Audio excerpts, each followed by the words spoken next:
नमस्कार, आप देख रहे हैं पंजाब केसरी में। आपके साथ हूं ज्योति शर्मा। राजस्थान विधानसभा चुनाव के बाद अब वोटों की गिनती जारी है।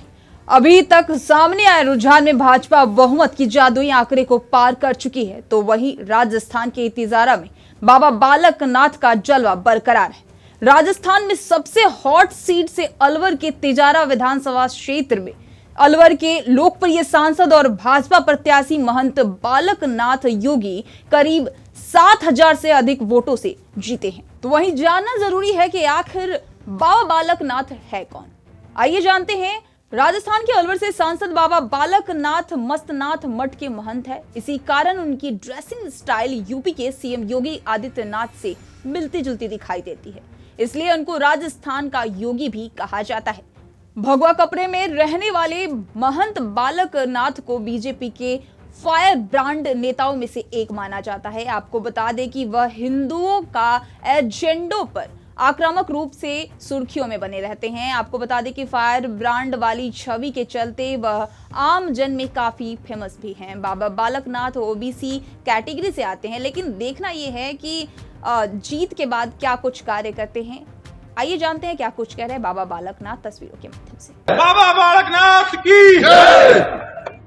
देखिए, नाथ संप्रदाय की परंपराओं के अनुसार पूज्य गुरु महाराज जी का 8 मान का भंडारा है ये, और गुरु जी महाराज की संख्या ढाल का भी कार्यक्रम है। ये सब नाथ संप्रदाय की परंपराओं के अनुसार उन्हीं का निर्वाह इन 2 दिवसीय कार्यक्रमों में रहेगा। बड़ा विशाल भंडारा है और एक तरह से रोहतक का ऐतिहासिक ये कार्यक्रम होने वाला है। कौन कौन मंत्रीगण में यहाँ पर? देखिए, पूर्व से हम संपर्क में थे, और क्योंकि समय के चुनाव की व्यस्तताओं के कारण माननीय गृह मंत्री जी समय का पहले से कार्ड जब बने थे तब से संपर्क में थे, तो उस समय तय नहीं कर पा रहे थे। लेकिन बाबा की कृपा से परसों के दिन उन्होंने समय तय किया, और कल के दिन माननीय गृह मंत्री जी के कर कमलों के द्वारा पूज्य गुरु महाराज जी की मूर्ति का अनावरण रहेगा।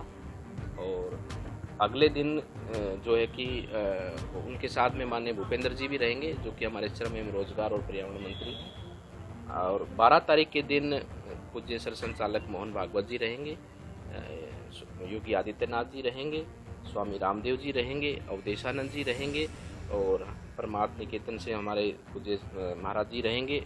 काफ़ी संतों का आगमन रहेगा। हैदराबाद से भी हमारे पूज्य महाराज जी रहेंगे, कर्नाटक से भी हमारे आदि चुनचुनगिरी जो हमारे नाथ संप्रदाय का ही एक तरह से परंपराओं को मानने वाला स्थान है, सब साधु 12 तारीख को उस दिन रहेंगे। और ये तो भक्तों का और साधुओं का सबका मेला है, और सबके इस मेले के भाव से एक देश मेला है। तो चारों तरफ से साधु संत भक्तजन बड़ी संख्या में पहुंचने वाले हैं, और बाबा का फल और आशीर्वाद सबको प्राप्त हो। राजस्थान के परिवेश में बात यही है कि पार्टी ने जो हमें दायित्व दिया, हम जो कुछ हैं आज राजनीतिक पद पे जो कुछ हम पार्टी की बदौलत है। हमारी व्यक्तिगत कोई पहचान मेरे तो जीवन में वैसे भी नहीं है। संत होने के नाते मैं सेवा के रूप में यहाँ पर संत परंपरा में जुड़ा हूँ, लेकिन इस मठ के कारण ही मेरी पहचान है, और राजनीतिक जीवन में पार्टी के कारण है, मठ और पार्टी के कारण है। तो जैसा पार्टी का जो आदेश है उस भाव से पूरी मन से और भाव से और पूरे जोश और ऊर्जा से चुनाव को लड़ेंगे, और ऐतिहासिक जीत समर्पित पार्टी को करेंगे, और जनता जनार्दन की सेवा के लिए समर्पित रहते हुए निस्वार्थ रूप से उनकी सेवा को, क्योंकि हमारा तो ध्येय उनकी सेवा करना है, और यही हमारे जीवन की तप साधना है। अच्छा महाराज जी, आप भी सांसद हैं, आपको भी टिकट विधानसभा का मिला है, और सांसदों को कई ऐसे सांसद हैं जिनको टिकट दिया गया है। क्या विशेष रणनीति के तहत कोई देखिए, हम पार्टी की सेवा के लायक है, ये हमारा सौभाग्य है। इससे बढ़िया और इससे अलग कोई बात मैं नहीं जानता कुछ हो सकती है। कोई व्यक्ति को पार्टी जिम्मेदारी देती है किसी कार्य की, आपको एक कैंडिडेट बनाकर पार्टी अपना विश्वास कर आपको भेजती है, तो हम सौभाग्यशाली हैं। और क्यों दिया है, क्या दिया है, इसका विषय ही नहीं है। हम तो सौभाग्यशाली हैं कि पार्टी ने इस योग्य हमें समझा, और हम जनता की सेवा करने के भाव से जो हमने संकल्प लिया वो हमारे को एक पार्टी के माध्यम से सेवा करने का अवसर मिल रहा है। एक लास्ट सवाल, मुद्दे आखिर क्या रहेंगे? क्योंकि आप लोग देखिए, राजस्थान में मुद्दों की भरमार है। जिस प्रकार से पिछले 4.5-5 वर्षों का शासन रहा है, इसमें क्या क्या नहीं हुआ राजस्थान में, क्या क्या घटनाएं नहीं घटी गई। मतलब एक महिला को निर्वस्त्र कर सरेआम बाजार में घुमाने जैसी ऐसी शर्मनाक घटना राजस्थान में घटती है, तो मैं मानता हूं कि राजस्थान के लॉ एंड ऑर्डर और राजस्थान की सरकार वहां पर सरकार में रहने के लायक नहीं, क्योंकि कानून व्यवस्था उनका कार्य है। अगर कोई ऐसी मानसिकता का व्यक्ति भी सामने ऐसी विचार भी करता है तो वो तभी कर पाता है जब वहाँ पर उस कार्य को करने का कुछ उसकी व्यवस्था हो या उसका कुछ ऐसी व्यवस्था वातावरण वहाँ दिखता हो। तो वातावरण जैसा इन लोगों ने बनाया, गुंडों को संरक्षण देना, तुष्टीकरण की राजनीति करना।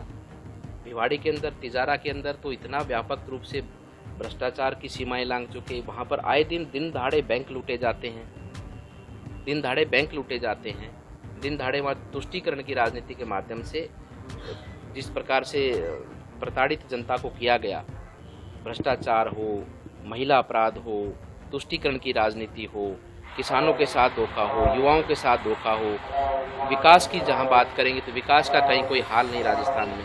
तो इन सब विषयों को संज्ञान में लेते हुए और इन सब विषयों की जानकारी जनता के बीच में है और जनता आतुर है उस दिन के इंतजार में जब मतपेटी में वो अपना मतदान भारतीय जनता पार्टी के पक्ष में करेंगे और एक बड़ा आने वाले समय पर एक बहुत बड़ी विजय राजस्थान में भारतीय जनता पार्टी की होगी।